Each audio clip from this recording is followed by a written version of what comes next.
impeachment managers, or more aptly titled mismanagers, brought their carnival of hypocrisy to the Senate, it was a sobering reality after House leaders, drunk on their own power, ignored due process for the executive office, refusing to release their own documents concerning the whistleblower, and held secret meetings in the basement of the House. Only one person in the entire Congress, 435 members, only one person knows who the whistleblower is, and more importantly, who those people supposedly had firsthand knowledge.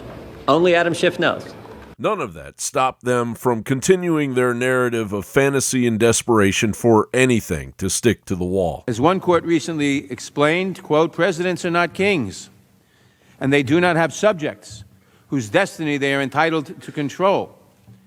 This body should not act as if the president is a king." We will see with the next vote on this question whether the members of this body want to protect the president against all investigation, against all suspicion, against any crimes.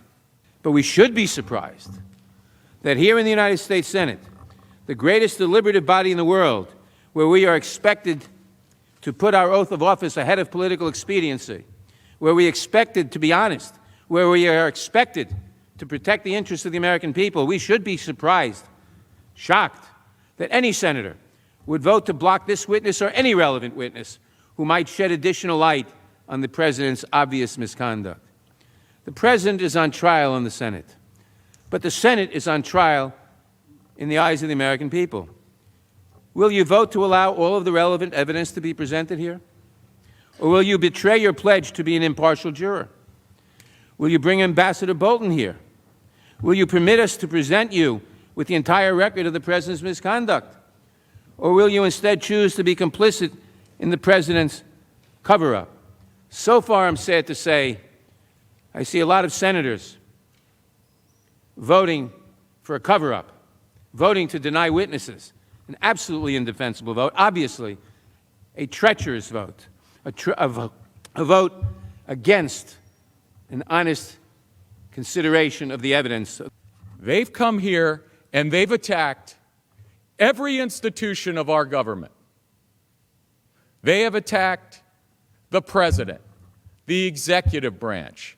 They have attacked the judicial branch. They say they don't have time for courts. They have attacked the United States Senate repeatedly.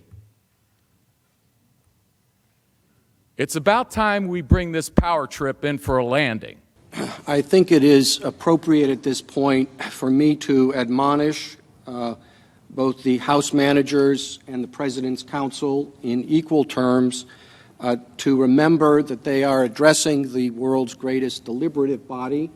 One reason it has earned that title is because its members avoid speaking in a manner and using language that is not conducive to civil discourse.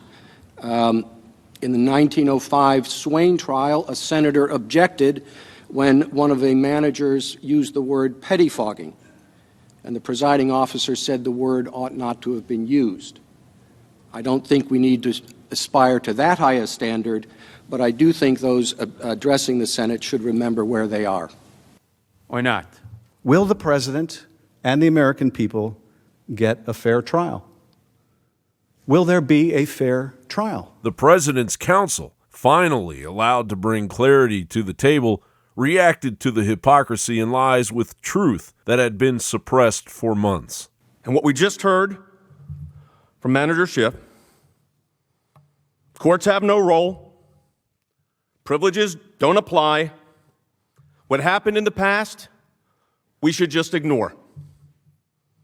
In fact, Manager Schiff just said, try to summarize my colleague's defense of the president.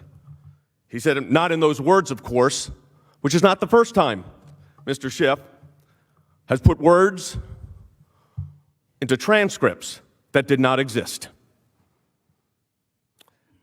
Mr. Schiff also talked about a trifecta. I'll give you a trifecta. During the proceedings that took place before the Judiciary Committee, the president was denied the right to cross-examine witnesses. The president was denied the right to access evidence. And the president was denied the right to have counsel present at hearings. That's a trifecta. a trifecta that violates the Constitution of the United States. Witnesses were threatened. Good public servants were told that they would be held in contempt. They were told that they were obstructing. What does Mr. Schiff mean by obstructing? He means that unless you do exactly what he says, regardless of your constitutional rights, then you're obstructing. By the way, I was surprised to hear that. Did you realize you're on trial? Mr. Nadler's putting you on trial. Everybody's on trial except for them. It's ridiculous. Overwhelming evidence to impeach the President of the United States. And then they come here on the first day and they say, you know what, we need some more evidence. Now let me tell you something. If I showed up in any court in this country and I said, Judge, my case is overwhelming, but I'm not ready to go yet. I need more evidence before I can make my case. I would get thrown out in 2 seconds. And that's exactly what should happen here. That's exactly what should happen here. It's too much to listen to almost. The hypocrisy.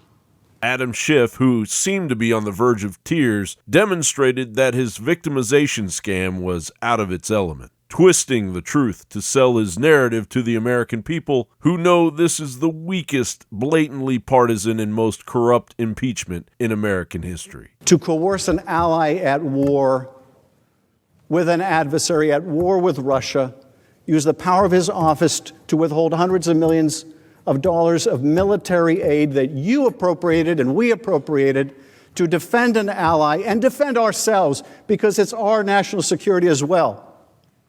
And why? To fight corruption? That's nonsense, and you know it.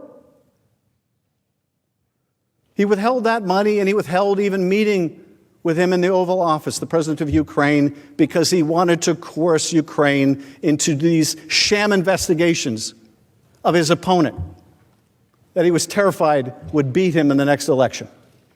That's what this is about.